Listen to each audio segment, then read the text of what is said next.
बाबाजी और हुजूर जी की प्यारी संगत जी, राधा स्वामी जी, स्वागत है आपका हमारे चैनल भजन मार्गम में। संगत जी, आप सभी के अंदर विराजमान उस परमपिता को कोटि कोटि नमन।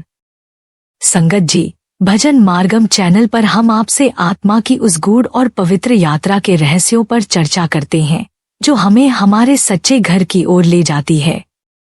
आज हम बड़े ही प्रेम और श्रद्धा के साथ आपके समक्ष एक नई श्रृंखला लेकर आए हैं, प्रश्नोत्तर की श्रृंखला, जिसमें महाराज चरण सिंह जी से उनके शिष्यों ने जो अमूल्य प्रश्न पूछे थे वे आपके सामने रखेंगे। ये प्रश्न ध्यान और आत्मिक साधना से जुड़े अनेक संदेहों को स्पष्ट करेंगे और महाराज जी ने इनका उत्तर इतने गहरे और सरल तरीके से दिया है कि केवल एक अनुभवी पूर्ण सद्गुरु ही इस तरह समझा सकते हैं। संगत जी, हम और आप वास्तव में अत्यंत भाग्यशाली जीव हैं कि हमें एक पूर्ण सद्गुरु का सानिध्य मिला है और नाम की वह अनमोल बख्शिश प्राप्त हुई है। हम नामधारी जीवों को वह अमूल्य खजाना, वह रूहानी दरवाजे की चाबी मिल चुकी है जो इस आत्मा को इसके सच्चे घर तक पहुंचा सकती है। लेकिन इस यात्रा का नियम यही है कि मेहनत हमें खुद करनी होगी। हर रोज भजन सुमिरन की बताई हुई विधि का नियमित अभ्यास, पूरे प्रेम, विश्वास और समर्पण के साथ।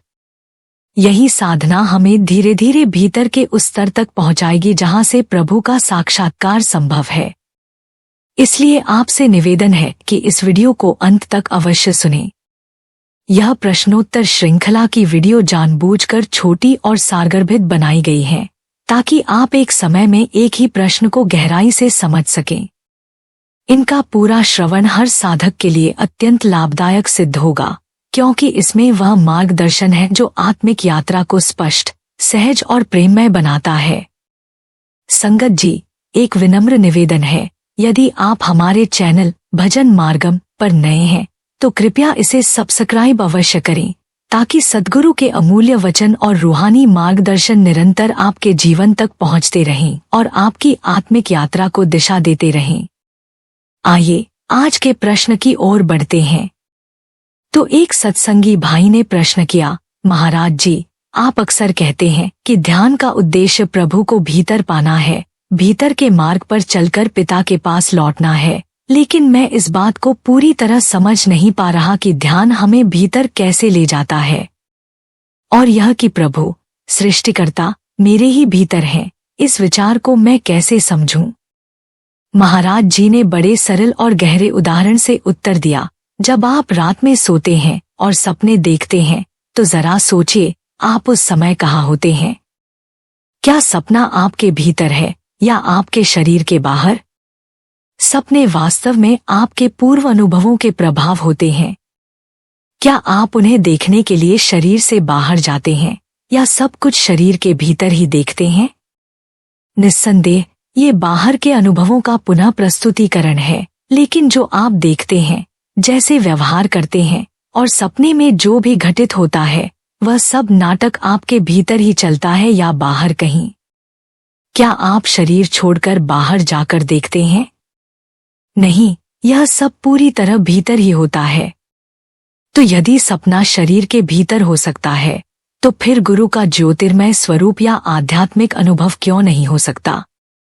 और फिर जब आप शरीर को चीरेंगे तो आपको कहीं भी सपना नहीं मिलेगा, क्योंकि यह भौतिक नहीं है। महाराज जी ने आगे समझाया, जब हम कहते हैं कि प्रभु भीतर हैं, तो इसका अर्थ यह है कि जब तक हम अपने भीतर एक विशेष चेतना के स्तर तक नहीं पहुंचते, तब तक प्रभु को नहीं देख सकते। हमें उस चेतना के स्तर तक अपने भीतर पहुंचना है, कहीं बाहर नहीं। और जब हम उस आंतरिक अवस्था तक पहुंच जाते हैं तो हम प्रभु को देखते हैं। फिर यह भी कहा गया है कि जब आप उन्हें भीतर देख लेते हैं तो फिर उन्हें हर जगह देख सकते हैं। प्रभु केवल शरीर के भीतर सीमित नहीं है, वे सर्वव्यापक हैं, लेकिन उन्हें देखने के लिए पहले भीतर उस स्तर तक पहुंचना पड़ता है और तब हम उन्हें बाहर भी हर जगह देख पाते हैं। यही नियम है कि हमें भीतर की चेतना के स्तर तक पहुंचना पड़ेगा, तभी हम ये आध्यात्मिक अनुभव कर सकते हैं।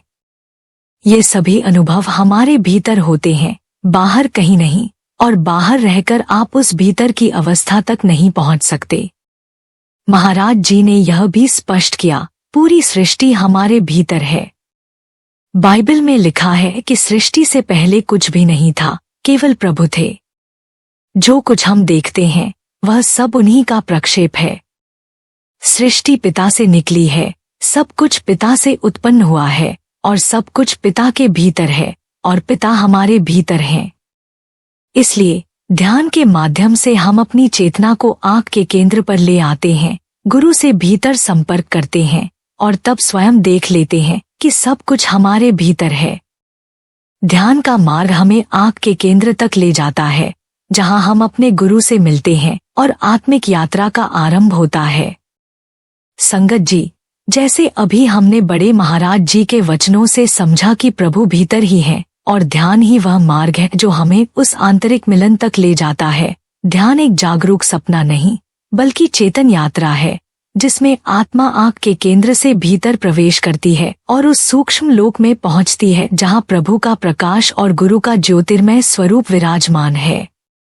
आँख का केंद्र, जिसे तीसरा तिल भी कहते हैं, आत्मा का द्वार है। यहीं से हमारी आध्यात्मिक यात्रा आरंभ होती है और यही वह स्थान है जहां से हम ऊपर के लोकों में प्रवेश करते हैं। गुरु बाहर से हमें राह दिखाते हैं, पर भीतर से वे हमारे सहयात्री और रक्षक बन जाते हैं। जब साधक भीतर गुरु के स्वरूप का दर्शन करता है तो उसका दृष्टिकोण बदल जाता है। अब उसे हर चेहरा, हर जीव, हर परिस्थिति में उसी प्रभु का प्रकाश दिखाई देने लगता है। यह अनुभव तभी संभव है जब हम अपने भीतर की चेतना को ऊंचे स्तर तक ले जाएं, और यह ऊंचाई सिमरन, सेवा, सत्संग और संयम से ही प्राप्त होती है। ध्यान का असली उद्देश्य केवल मन को शांत करना नहीं, बल्कि आत्मा का प्रभु में पूर्ण विलय है। भीतर का मिलन बाहर के अनुभव को भी बदल देता है। जब भीतर प्रभु का दर्शन होता है तो संसार की विविधता एकता में बदल जाती है और हमें समझ आता है कि पूरी सृष्टि प्रभु की ही प्रक्षेपणा है। इस मिलन के लिए रोज ध्यान का समय, स्थान और नियम पक्का करना आवश्यक है, क्योंकि मन की चंचलता, संसार के आकर्षण और आंतरिक आलस्य हमें बार बार रोकने की कोशिश करेंगे। परंतु जो साधक धैर्य और प्रेम से अभ्यास करता है, उसे एक दिन वही अवस्था मिलती है जिसके बारे में संत कहते हैं, भीतर प्रभु को देखा तो बाहर भी वही नजर आया। यही सतगुरु के वचनों की पूर्णता है और यही ध्यान की परम सफलता। संगत जी, अंत में बस इतना ही कहना है कि सतगुरु का दिया यह नाम, यह मार्ग और यह ज्ञान हमारे जीवन की सबसे बड़ी पूंजी है। संसार के असंख्य काम, रिश्ते और जिम्मेदारियां हमें खींच सकती हैं, लेकिन जो आत्मा अपने सच्चे घर की तलाश में है, वह हर परिस्थिति में भजन सुमिरन को अपनी पहली प्राथमिकता बनाती है। ये प्रश्नोत्तर केवल सुनने भर के लिए नहीं, बल्कि जीवन में उतारने के लिए हैं, क्योंकि सच्चा ज्ञान वही है जो हमारे व्यवहार, विचार और दृष्टिकोण को बदल दे। जब हम प्रतिदिन प्रेम, श्रद्धा और धैर्य से भीतर की यात्रा पर बढ़ते हैं, तो धीरे धीरे मन की धुन छंटने लगती है और प्रभु का प्रकाश हमारे भीतर उजागर होता है। तो चलिए, आज जो भी सुना है उसे अपने जीवन में अपनाएं, सद्गुरु की कृपा पर भरोसा रखें और मन लगाकर उस मंजिल की ओर बढ़ते रहें जहां से फिर लौटना नहीं पड़ता। यही हमारी आत्मा की सच्ची विजय है। संगत जी, यदि आज की इस वीडियो से आपको थोड़ी भी स्पष्टता मिली हो, मन का कोई संशय दूर हुआ हो, तो इसे केवल अपने तक सीमित न रखें, इसे जरूर साझा करें, क्योंकि यह मात्र किताबों की बातें नहीं है, बल्कि एक पूर्ण सतगुरु के अपने अनुभव से निकले हुए अनमोल वचन हैं, जिनमें जीवन को बदलने की शक्ति है।